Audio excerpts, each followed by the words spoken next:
want to learn. What do you guys think? Lamont, you want to add anything to that? Sure. I second the notion of Kiana's statement. As a man of color, I think it's important to look at and see what's happening in our institutions. If you look at our faculty base and you look at the learners population, it's a very diverse population. So how do we ensure that we are meeting that diversity in terms of ensuring that we create, high quality courses that fit the needs of not just the learners, but the faculty members as well. So again, this is a very crucial topic because again, people are trying to, further their education to better their lives, and what way to do that is through higher education. So it's a critical topic because you're always going to have diversity in higher education.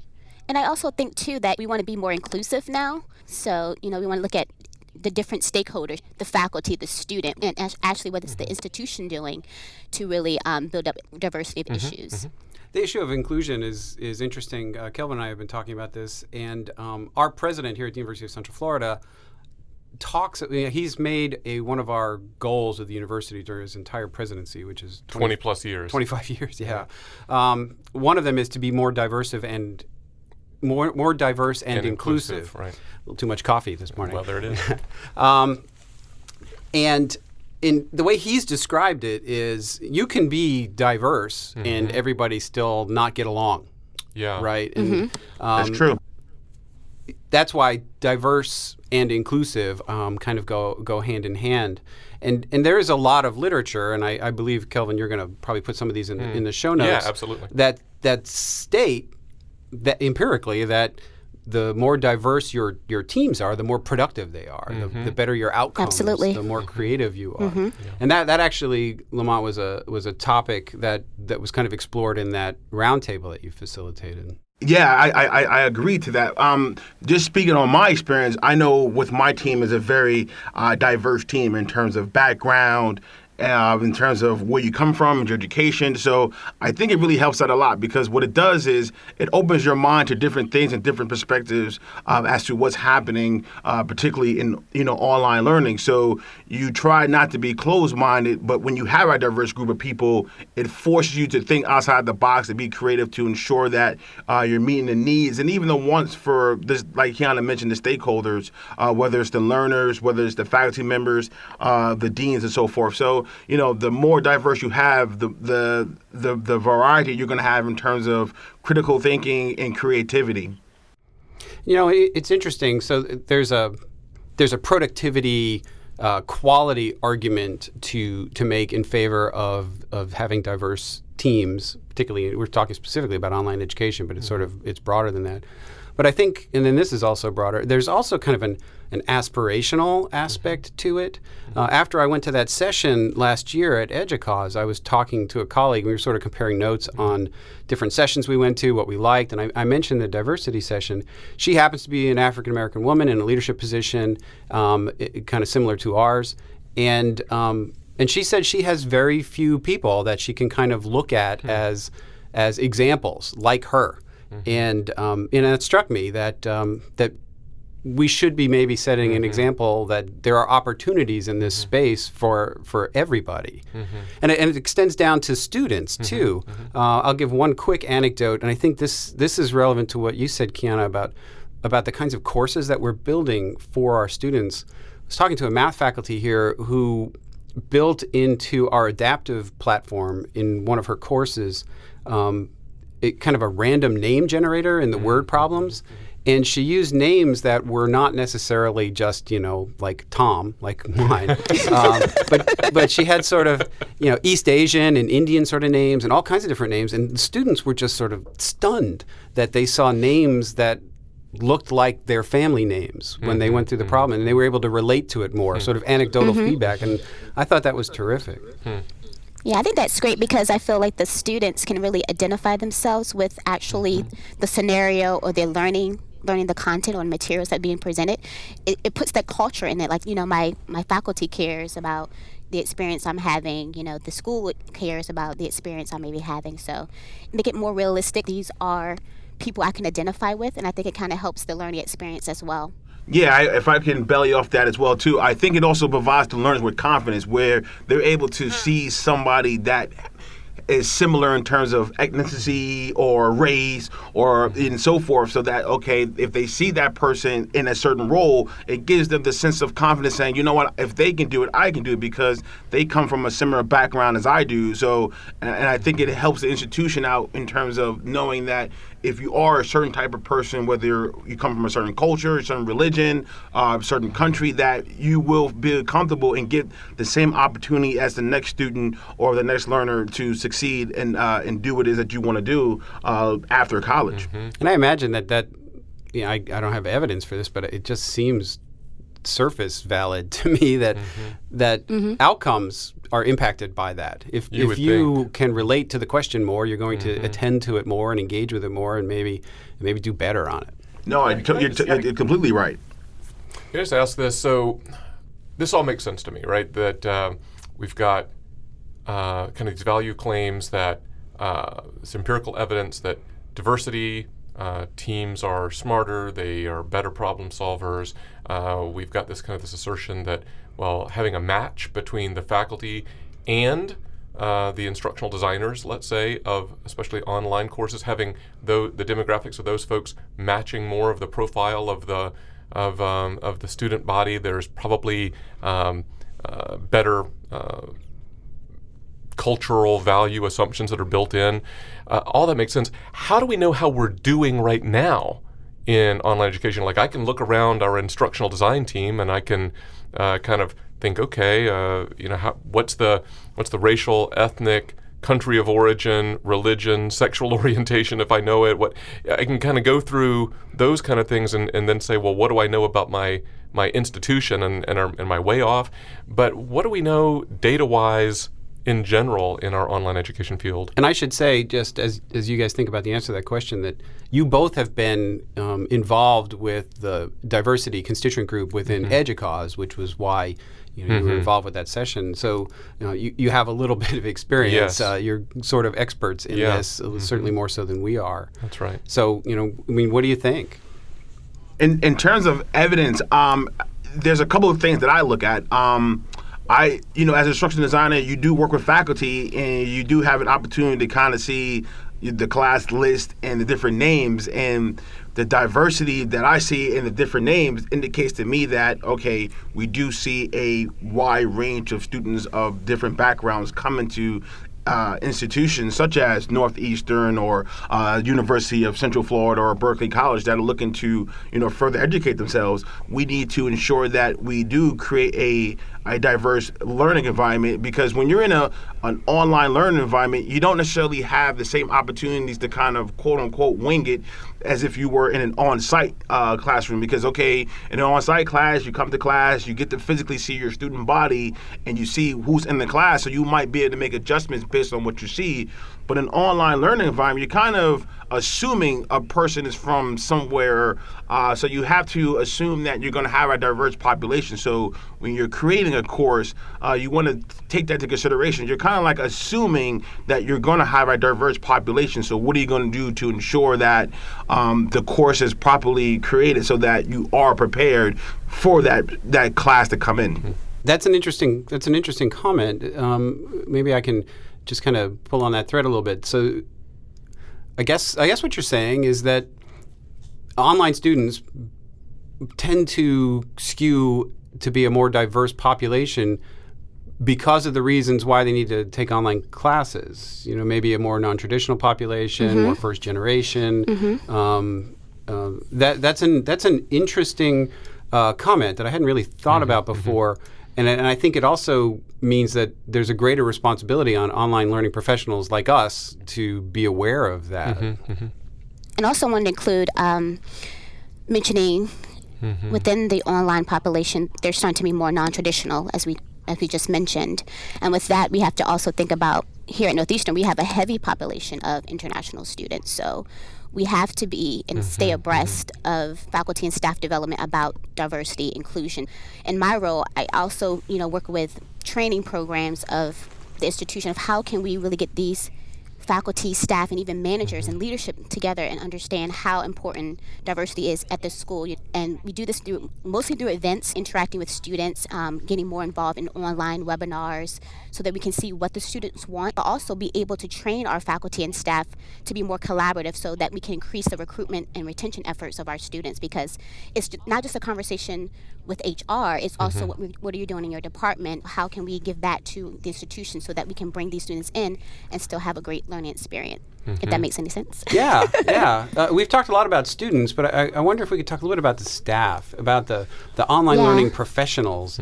And, as Kelvin mentioned, we do periodically look at our staff and just kind of check. It's not like we have any particular percentage goals of anything, but if you're not aware, you're not aware, right? Yeah, so we do look at that periodically and just say, what is the constituency of our staff?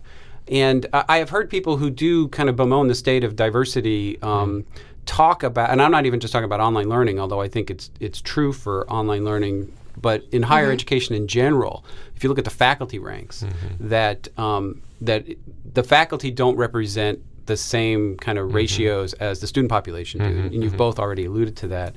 But some of the reason for that I've heard from deans and others is that there's a pipeline issue, and that the pool of really qualified or even interested population who kind of fit a diverse profile is small, and there's more competition to hire those kinds of people. And I guess my question is that true? Do you think that's true? And if so, what can be done to help encourage more people to join us in this wonderful world of online learning? I can speak on that.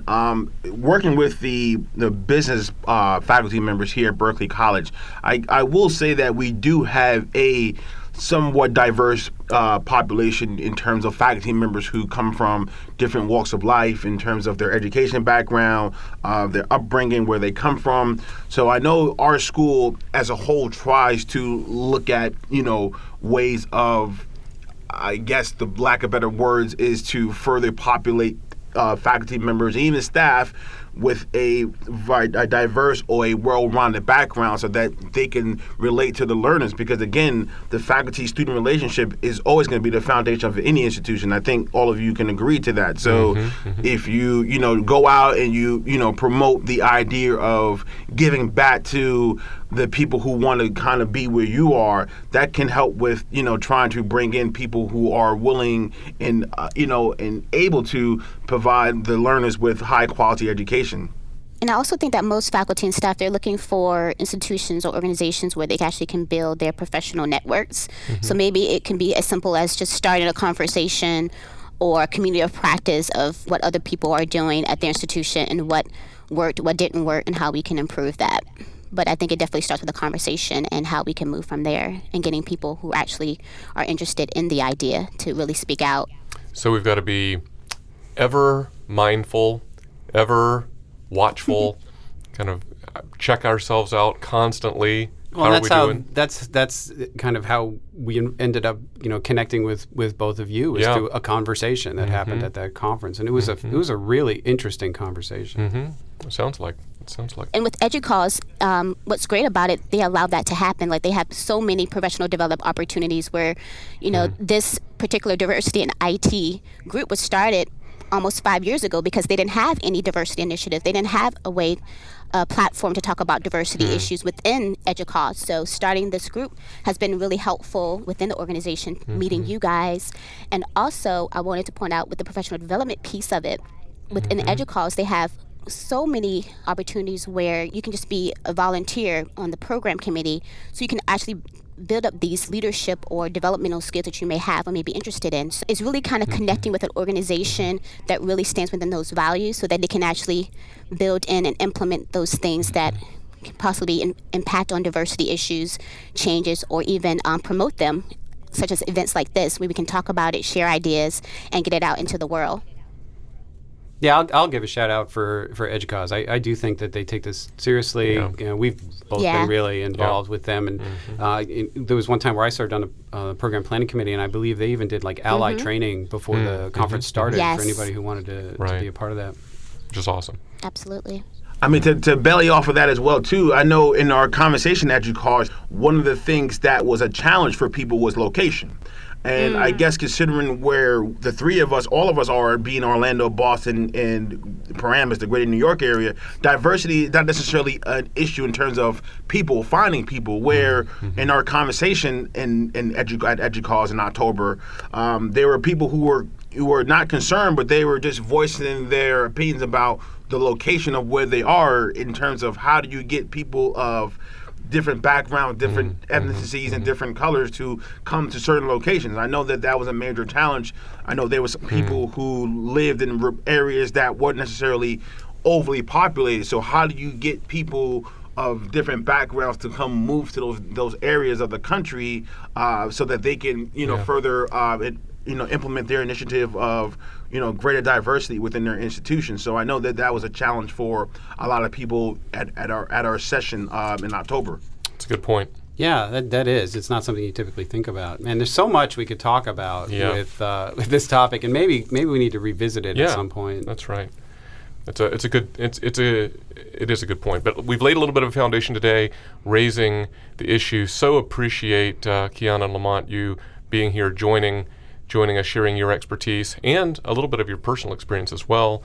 And I guess we'll maybe press pause on this topic for the moment, but hopefully not pressing pause on our awareness and our mindfulness in terms of our practice. So Tom, let me just ask you this: if this is before you do it, neither you nor I shared our coffee diverse. What? Choices. I'm drinking orange juice, buddy. I'm drinking. Yeah, I feel shamed a little bit because you both had such healthy choices. But what are you drinking, Tom? I am drinking. He laughs. Yeah, a ginormous cup of Wawa coffee. And when he says drinking, he means that there's an IV in his arm. Yeah, I poured it straight into my bloodstream.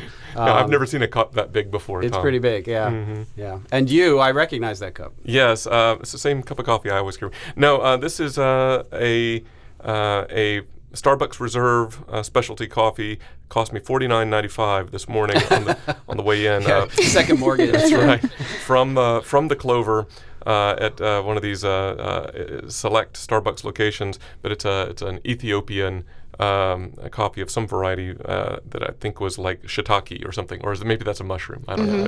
But it's good. Okay. It's a good coffee anyway. Yes, but as we wrap up here, maybe this is what we're saying. So you guys all see if this rings true, at least for this point in the conversation. So the field of online education is maybe not as diverse in its makeup as maybe some other parts of higher education. The student body, maybe even the faculty. Certainly not as much as K-12. Certainly not as much as K-12, I would agree with that.